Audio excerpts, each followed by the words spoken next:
Seigneur, nous te rendons grâce, nous te disons merci pour ce moment merveilleux que nous allons passer dans ta compagnie.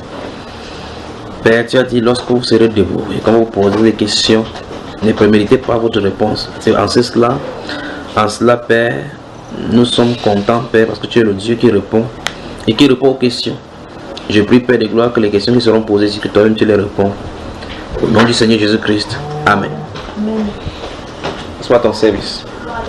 Avant de trouver toutes mes questions, mon frère, Oui. pourquoi la vie du chrétien est du chrétien comme ça, comme les montagnes russes? Comme les Montagnes russes. C'est pas la vie des chrétiens qui est comme ça, c'est la vie de tous les croyants qui sont comme ça. C'est pas seulement dans l'ancien. Je dis que c'est comme un jour, c'est... C'est dans des signes. Oui. Un jour, Les je dis que difficultés non, comme ça. là, vraiment, je sens comment non, là, le lendemain, boum, tu dis que là, tu commences à tout pousser, c'est pas possible. Ces événements-là sont faits pour nous réveiller, pour nous montrer, pour nous toucher chaque fois, pour nous montrer que nous ne sommes pas dans notre... On n'a pas de but sur nous, le laurier. C'est un peu comme ceux qui sont en guerre chez les Boko Haram là-bas en haut. Le militaire peut rester tranquille maintenant, comme un militaire qui est ici dans la ville et qui est chez lui. Quand il est chez lui ici, il sait qu'au moins ici, il est à la maison. Mais là-bas, il sait qu'à tout moment, quelque chose peut arriver. Oh, Dieu permet que ces choses arrivent, ces événements nous arrivent chaque fois pour nous réveiller. Souviens-toi de là où tu te trouves. Souviens-toi que tu es en territoire ennemi. Souviens-toi que tu ne dois pas dormir, ainsi de suite. D'accord? C'est pour ça que le Seigneur permet. Il faut lui rendre grâce pour cela, pour cette difficulté. Merci pour les jours pleins de soleil, pour les nuits sombres d'épreuve. Oui, tout tu disposes à merveille. Oui, merci, Seigneur.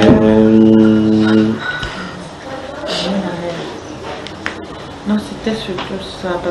Tout à l'heure, je t'ai écrit il y a quelque temps. Je dis que je suis fatiguée. Un jour, c'est comme ça, tu sens que tu es fort dans la foi, ça se peut. Tu peux déplacer même la Banque mondiale pour venir au Cameroun. Quand quelqu'un même te dit... Et les gens dans son bureau comme ça là. Tu regardes les gens qui au travers des doigts.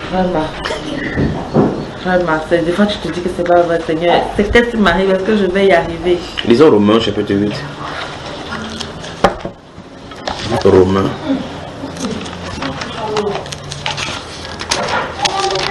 On a l'air de travailler ici, il n'y avait pas le bruit. Je veux tracer partout dans Romains 8 là.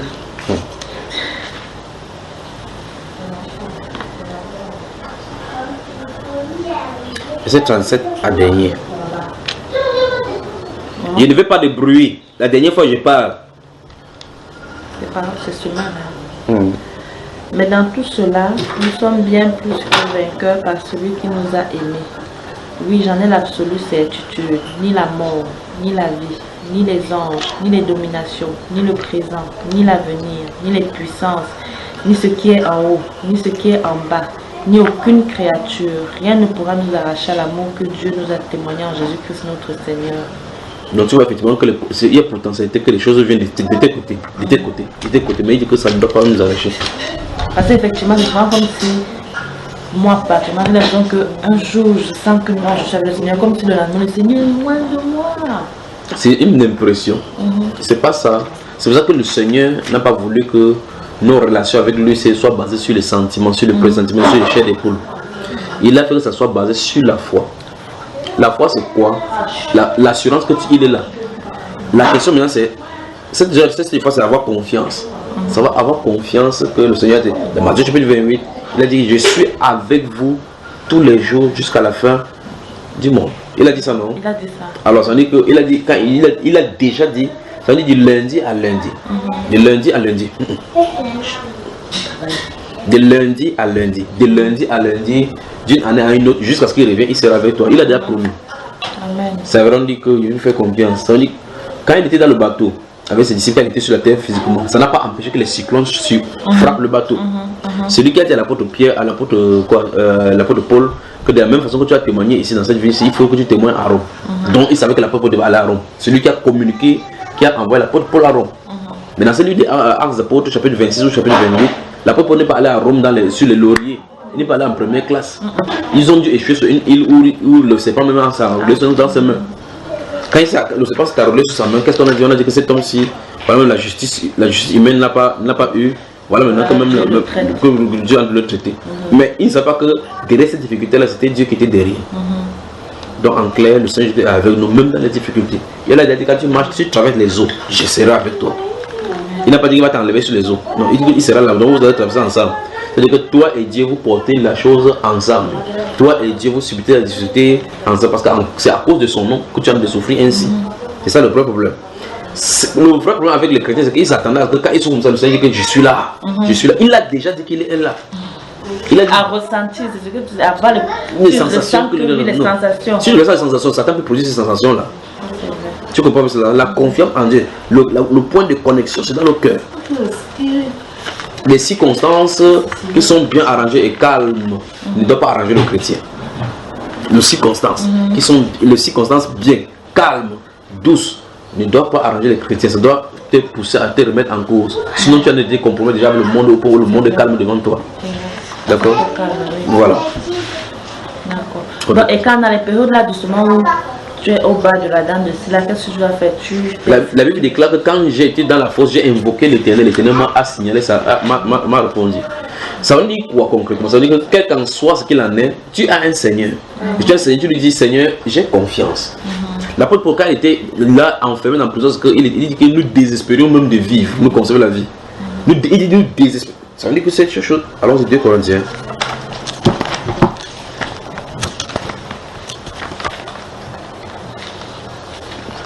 2 Corinthiens.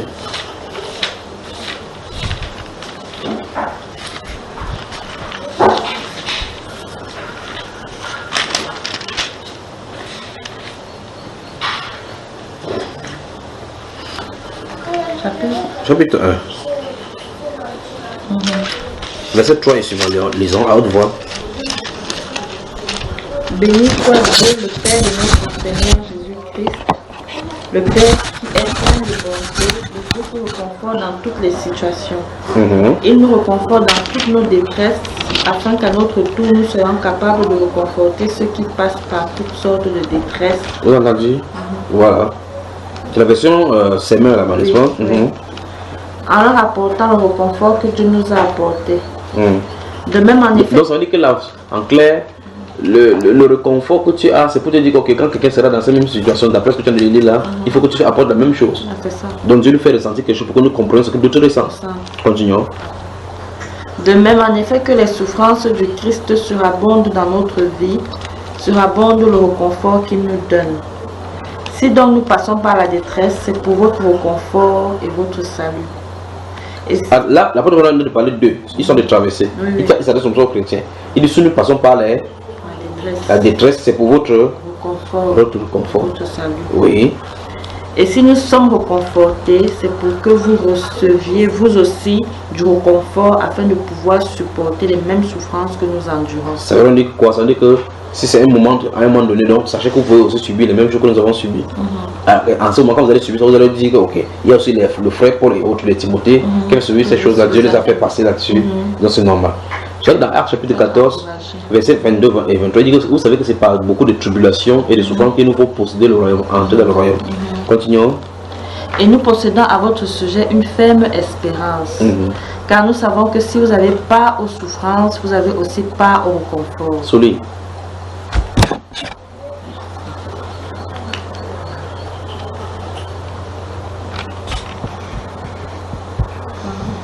Donc quand il y a souffrance, il y a un confort. Absolument.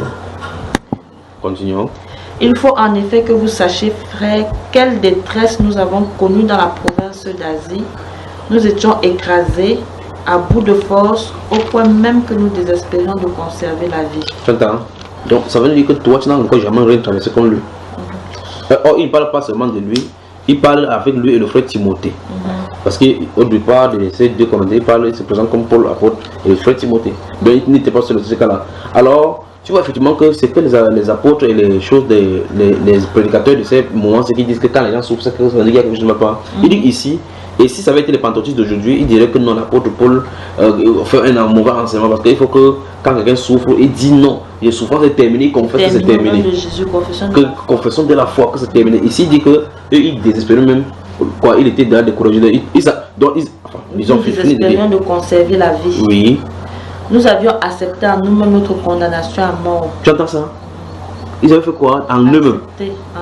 Alors les gens disent maintenant que non, tes pensées, pour les choses, des pensées positives. Il dit que non, c'est que quand tu penses, ça va t'arriver. Quand il a pensé ça, ça les a arrivés. Ce n'est pas tes pensées qui te font quelque chose, ce n'est pas tes pensées qui vont manifester quelque chose. C'est Dieu qui veut faire quelque chose dans la vie de quelqu'un, il le fait. Que tes pensées soient négatives, n'importe comment, si Dieu veut te restaurer, il va te restaurer. Parce que les pentecôtistes, quand tu dis ouais, c'est chaud, hein, ça ne va pas. Il dit non, ma soeur, ne confesse pas comme ça. Voilà. C'est pas normal. Si tu dis ça, c'est que ça va vraiment être chaud sur toi. Quand tu dis comme ça, tu vas amener ce malheur là sur toi. L'apôtre Paul dit quoi encore? Même quand ça ne va pas, il faut dire que ça va. Que ça va. Non, quand ça ne va pas, ma chère, se dit que ça ne va pas. Dis à Dieu que Seigneur, ça ne va pas. Parce que le Seigneur il a dit que celui qui a faim vient et boit. Quand tu n'as pas faim, quand tu n'as pas soif, comment tu vas venir boire? Quand tu as soif, c'est pour ça que tu dis que Seigneur, j'ai soif. Les gens qui sont venus devant le Seigneur Jésus quand il était sur la terre ici, quand il était avec Jésus, dit qu'est-ce que tu veux que je fasse pour toi? Je veux que tu changes ma situation parce que sa situation n'est pas bonne. Un aveugle veut voir, un lépreux veut être purifié, un commandant de brigade ou un capitaine venu que j'ai un sauveteur qui est malade, dis seulement un mot parce qu'il a une difficulté. Quand il y a une difficulté, tu veux une solution. Mais si tu as la difficulté, tu veux faire. C'est que les pentecôtistes font ce qu'on appelle la politique de l'autruche. Il faut qu'on arrête ça. Quand c'est mauvais, dis que c'est mauvais. Donc quand c'est mauvais, dis que c'est mauvais. Quand ça ne va pas, dis je passe par le temps difficile. Seigneur, c'est l'objet même des psaumes. Quand il avait péché, qu'est-ce qu'il a fait devant Dieu? Il allait confesser. Quand il était entouré par les ennemis, qu'est-ce qu'il allait faire? Quand les gens se moquaient de lui, qu'est-ce qu'il a fait? Pour eux, quand ils étaient dans le malheur, j'ai gêné pour eux, je le sac. Mais maintenant, il me hait sans cause. C'est pas ce qui est écrit. C'est ça. Donc maintenant, les gens croient maintenant que non. C'est la confession de la foi qui a perverti l'église comme ça. Les gens croient qu'à force de paroles, comme le Seigneur dit dans Matthieu 6, à force de paroles, il sera exaucé. C'est pas cela. À force de paroles, tu ne seras pas exaucé parce qu'en réalité, si tu dis n'importe quoi, si Dieu n'a pas décrété, ça ne marchera pas. C'est ce que la Bible déclare dans la Lamentation chapitre 3. Est-ce que quelqu'un peut dire que quelque chose arrive sans que la soit la volonté de Dieu? Alors lisons encore les deux versets là par rapport à l'apôtre Paul. Nous avions accepté en nous-mêmes notre condamnation à mort. Cela nous a appris à ne pas mettre notre confiance en nous-mêmes. Tu as vu ça? Donc uniquement en Dieu qui ressuscite les morts. Voilà. Donc ça veut dire, ils avaient déjà dit ok pour Timothée, tu vois quoi? Là aussi, si la mort veut nous prendre, que ça nous prenne. Et là, Seigneur, nous recommandons entre tes mains. Ça veut dire que si c'est ta volonté qu'on meurt, si ça ne va, ça veut dire il dit que on a appris à mettre notre confiance pas en nous-mêmes. Les pensées positives disent quoi? Qu'il faut d'abord que tu aies foi en toi-même. La foi que nous devons avoir, c'est pas la foi de notre foi. Il faut croire que tu peux y arriver. Ok, Jésus a dit que si par votre souci là, vous ne pouvez pas ajouter une seule coudée à votre vie. Pourquoi vous souciez donc du lendemain? On dit que non, si tu crois, il faut think high, avoir la vision haut, aspirer aux choses le plus grand. C'est pas ça. La Bible déclare que c'est le Seigneur qui élève. Celui qui veut s'élever sera rabaissé. C'est le principe de la Bible. Bon, maintenant, si un pentecôtiste, quelqu'un qui n'a jamais lu la Bible, on lui dit ça à un pentecôtiste, il va dire quoi? Que mon frère, il sent qu'il veut mourir. Il sent que là où je suis, là, les difficultés qui me donnent, ça va m'amener à mort. Qu'est-ce qu'il va répondre? Que non. Moi, je te dis, confesse que que non, dis que je te règne sur le trône. Confesse que ça va quitter. Je dis l'apôtre qui écrit la Bible, qui a rencontré le Seigneur Jésus plusieurs fois, qui a eu l'authentique Saint-Esprit au point où il a bouleversé les continents. Qu'est-ce qu'il subit ici?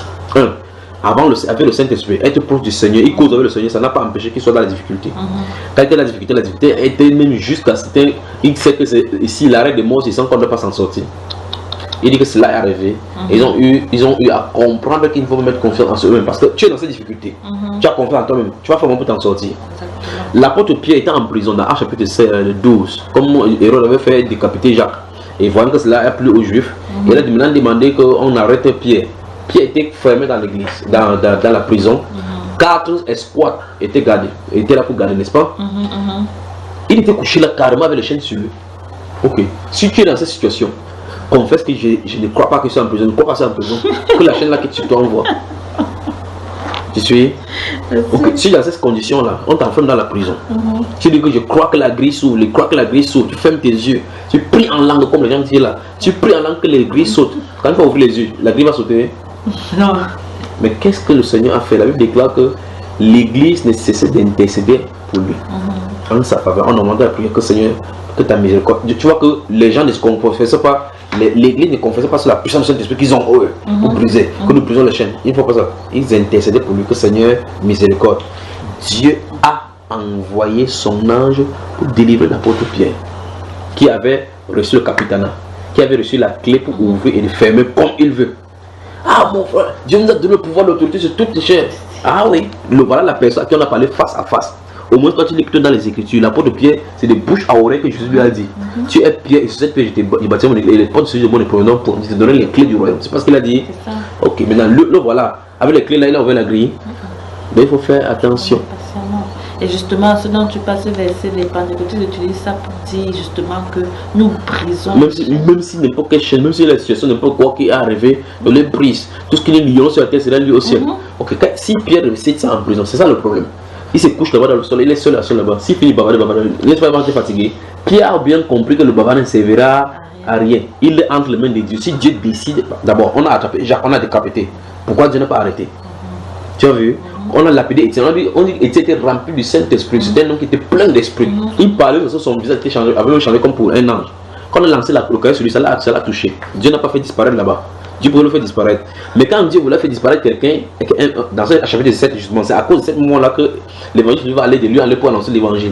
Arrivé quelque part, à un moment donné, Dieu va l'enlever devant l'île éthiopien. Quand il finit baptiser, Dieu va l'enlever. Donc Dieu pouvait enlever Philippe, Étienne au milieu, avant qu'on ne l'appelle pas. Donc si on l'a tué, Dieu a voulu. Quelqu'un qui n'avait pas de difficultés, Dieu l'a enlevé à côté de l'île éthiopienne. Il pouvait continuer sa route. Il continue. Dieu l'a enlevé, le dépose dans notre pays. Dans notre village pour qu'il annonce l'évangile. Pas vrai? C'est ça. Alors ça veut dire que Dieu peut tout, il veut, quand il veut, il le fait. Alors voilà l'apôtre Jean, Pierre, ils habitaient toujours à Jérusalem. Malgré les difficultés qu'il y a eu à Jérusalem, les persécutions, il n'a pas quitté Jérusalem, on ne lui a rien fait à Jérusalem. Il habitait toujours là-bas, il avait sa maison, et Jean était là. On a attrapé Jean, on l'a décapité, on a attrapé l'apôtre Pierre là-bas, Dieu l'a délivré. Il a dit, allez dans le temple, faites, prêchez la parole avec Jean. Ils sont allés là-bas prêcher, on les a encore attrapés, mettre au chapitre 4, chapitre 5, mettre là-bas. La grille était fermée, cette fois ils ont disparu. Là, Dieu les a enlevés sans ouvrir la grille. C'est ce qui est écrit dans la Bible. On les a enlevés, il a dit, allez, on a donné l'instruction. Allez au temple et prêchez toutes les paroles de cette vie. On est venu le matin pour lui demander comment allez nous amener ces gars-là. Ils sont arrivés, ils ont mis la clé, ouvert la grille, entrer, ils ne voient personne. En entendant, on dit qu'ils sont en train de prêcher de l'autre côté là-bas. Comment ils ont fait pour sortir à l'intérieur? Ils ont confessé pour sortir.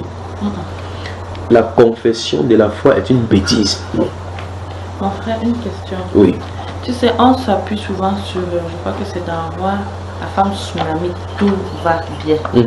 On dit, moi je me rappelle, quand je venais... C'est dans un contexte. Il comprend très bien, il comprend comme ça, l'enfant était malade, tout le monde dit que tout va bien, tout va bien, tout va bien. Voilà, je connais. Que confesse que tout va bien. Okay. Elle a dit comme l'enfant était malade, l'enfant était même déjà mort, elle a dit que tout va bien, elle a confessé, elle a fait la profession de foi. Elle a dit, non, elle a dit que tout va bien parce qu'elle sait à qui elle l'a fait. Elle sait qu'elle a dit d'aller comme ça, elle va trouver la solution. Parce que c'est elle n'avait pas demandé l'argent, l'enfant, c'est la personne qui avait donné. Donc c'est un contexte bien déterminé. Okay, l'apôtre Paul ici là, il n'a jamais connu Jésus.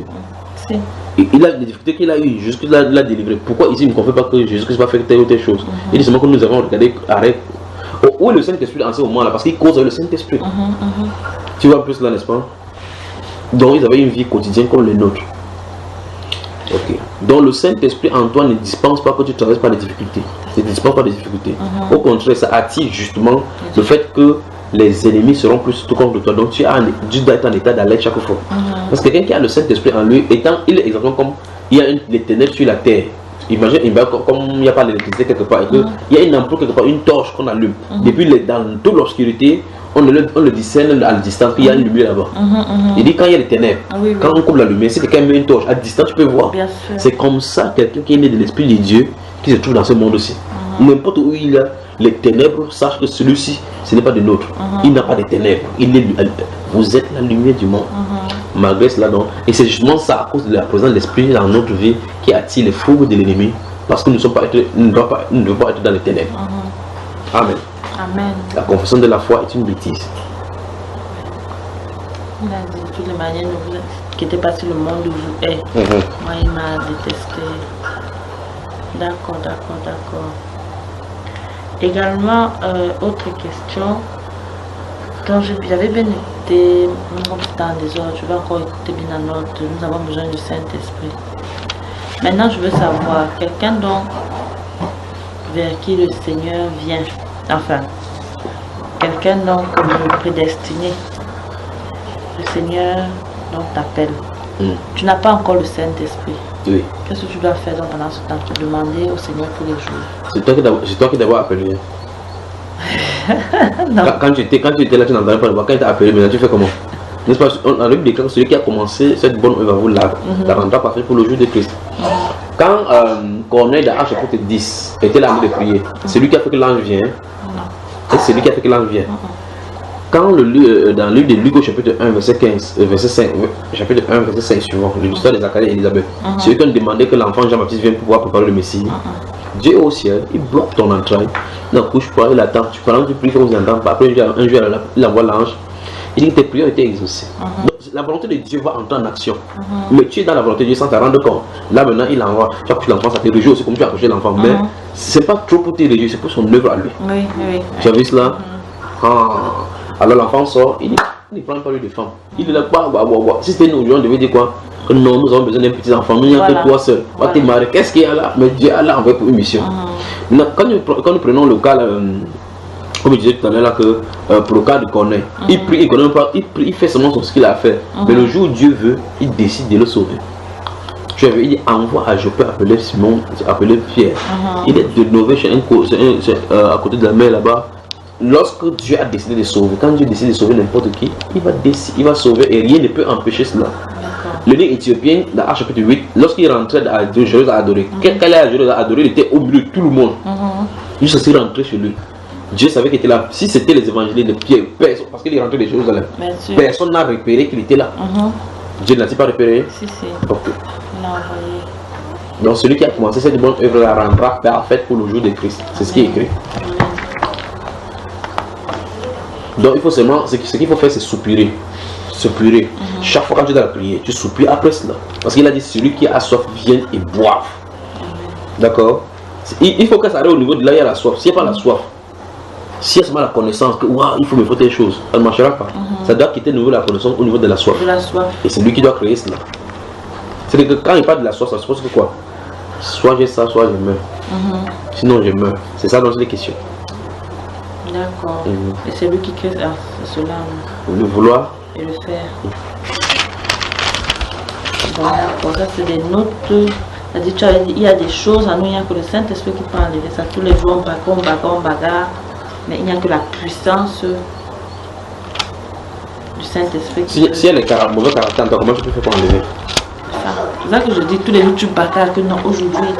Une femme par exemple qui n'a pas son intérieur travaillé, nettoyé, comme dans 1 Pierre chapitre 3 nous dit, ses caractères intérieurs, quand il peut qu'il y a un grand prix devant Dieu, comment tu peux faire pour arranger ton intérieur?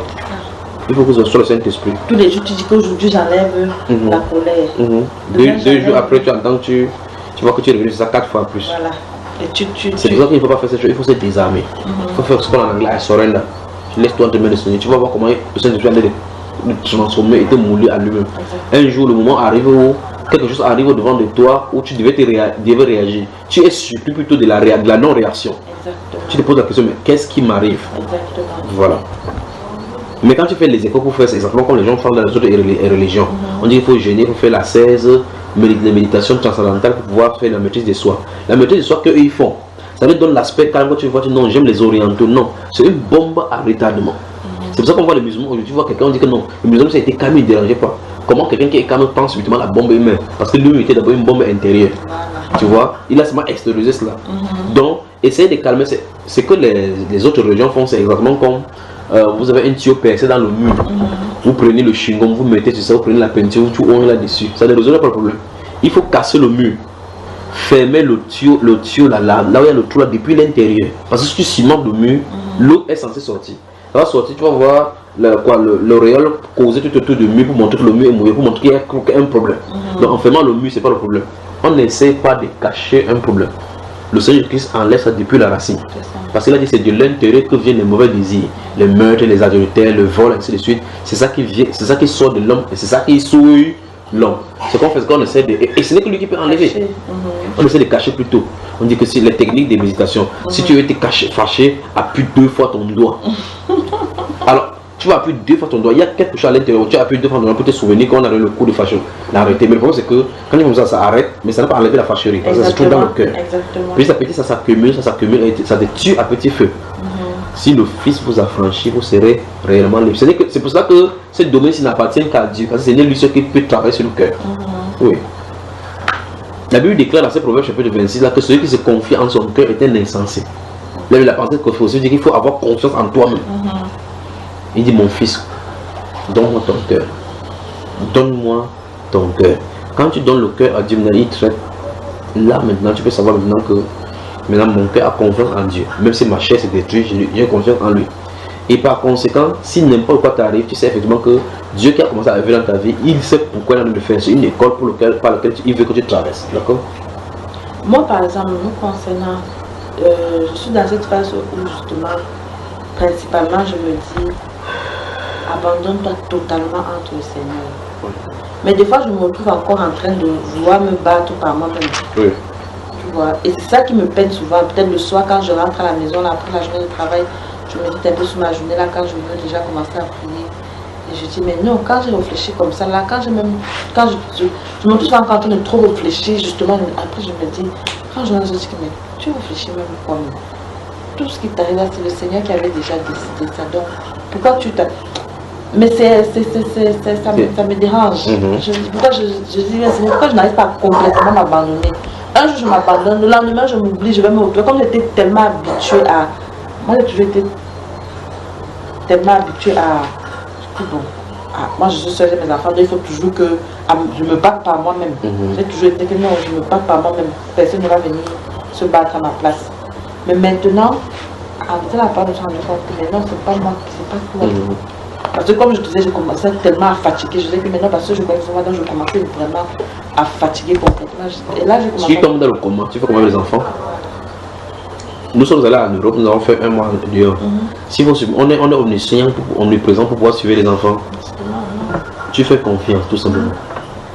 Il y a des jours où tu te mets à réfléchir. Après, tu as fini de réfléchir toute une journée, tu as mal à la tête, tu t'en rends compte, tu as même réfléchi pour rien parce que c'est pas toi qui vas d'abord en réfléchir. Ça, même tu ne peux pas ajouter un côté à ta vie.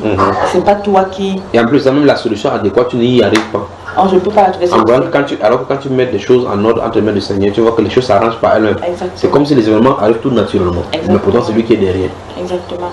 Des fois, même souvent, quand quelque chose peut-être, je dis, je mets ça entre tes mains, j'abandonne et je sais même, je sais pas si je donne-moi la grâce, je ne vais même plus y penser. Et je laisse. Et après, ça se résout même seul. Des fois, j'oublie même ces 2 jours. Après, qu'est-ce que tu dis au Seigneur? C'est ça que je disais tout à l'heure à ma soeur, que le Seigneur nous exauce, des fois on ne se rend même pas compte. Tu avais dit ça me tracasse. Seigneur, je laisse ça entre tes mains. C'est pas la chose se fait que peut-être un jour après tu te dis que, mais Seigneur, je t'avais prié pour ça, tu as arrangé. Merci Seigneur. Merci. Mais moi, ce qui m'embête, c'est que je me retrouve encore, ça peut m'arriver 1 fois tous les 2 ou 3 jours, en train d'agir comme avant, c'est-à-dire en train de réfléchir, en train de vouloir. Là, c'est dans ma chambre que tu vas dormir aujourd'hui. Va là-bas, tu lui dis. Il y a un endroit là-bas où je prie chaque fois. Tu as vu l'endroit où on prie chaque fois. Là où on met les genoux au sol là-bas. Oui. Va là-bas, tu parles au Seigneur que vrai, tu t'abandonnes, abandonne tout en Seigneur, tu lui fais confiance. Moi, je vais dormir ici avec ma femme. D'accord? Non, je dis, on va dormir ici. Ta soeur va dormir dans la chambre. Alors, va parler-lui, abandonne-lui tout. D'accord? Vous pensez que les prédicateurs, que nous faisons comment? C'est ça. On compte sur quoi? Quand tu vas attaquer le camp de l'ennemi en disant que je te commande de sortir au nom de Jésus, tu sais qu'il va sortir et que les autres sont de t'écouter. Et quand tu vas marcher, tu seras dans la voiture, partout, et il se dit, te voit. Tu penses qu'on compte sur quoi au juste? C'est ça. Les représailles. Quand je dors ici, je dors. Quand je vais dormir, je dors.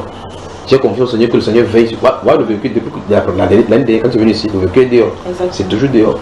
Le véhicule a fait 1 an dehors, ça ne se ferme pas. J'ai dit, ça c'est le défi. Je n'enlève pas le. Vous appelez quoi? Comment on fait le véhicule? On enlève les disques ou le lecteur. C'est là, si quelqu'un veut casser. Parce que même si tu fermes la vitre, si quelqu'un veut casser pour voler, il va casser pour voler. C'est là-bas, tu ne vas pas entendre. Mais c'est là, ça ne s'ouvre pas. Ça ne se ferme pas. Bizarrement, c'est là où je me dis souvent, c'est là que tu choisis Dieu pour aller du cœur. Quand je dors chez moi, pareil, j'ai confiance. Je sais que tu es là. Mais pour d'autres trucs, je crois que c'est les déchets, justement, il faut que le Seigneur nettoie ça. Parce que donc, parle avec lui, d'accord? qu'il nettoie complètement, que je ne choisisse pas que non, ici, là, j'ai foi en toi. Là, laisse-moi gérer. Laisse-moi.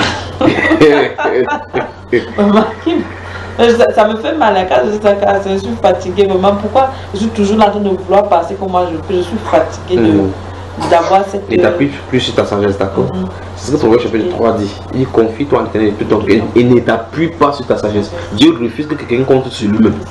Dieu refuse cela. Si tu comptes sur lui-même, il t'abandonne à tes propres forces. Tu ne peux pas gérer les invisibles. Déjà que le physique même nous dépasse. Sans compter maintenant que le physique est endossé par l'invisible. Tu ne peux pas faire cela. On ne peut pas faire cela. Ok, tu dis ok, comme les gens disent, couvre ma maison par le sang, mais couvre ma maison par le sang. Qui t'a dit que tu parles à la maison qui va passer aujourd'hui? Tu sors avec la voiture, tu oublies. Tu es dans le champ, tu ne sais pas ce que tu vas faire. Donc il faut faire confiance. Seigneur, je sais que ma vie est entre tes mains. Que ce soit devant, que ce soit derrière, je ne sais pas ce qui peut arriver. Tu vois, tu connais tout, je m'abandonne entre tes mains. Si quelque chose m'arrive, c'est sous ta direction. Amen. Tu vois, n'importe quoi arrive, tu dis gloire au Seigneur. Voilà. Bonne soirée.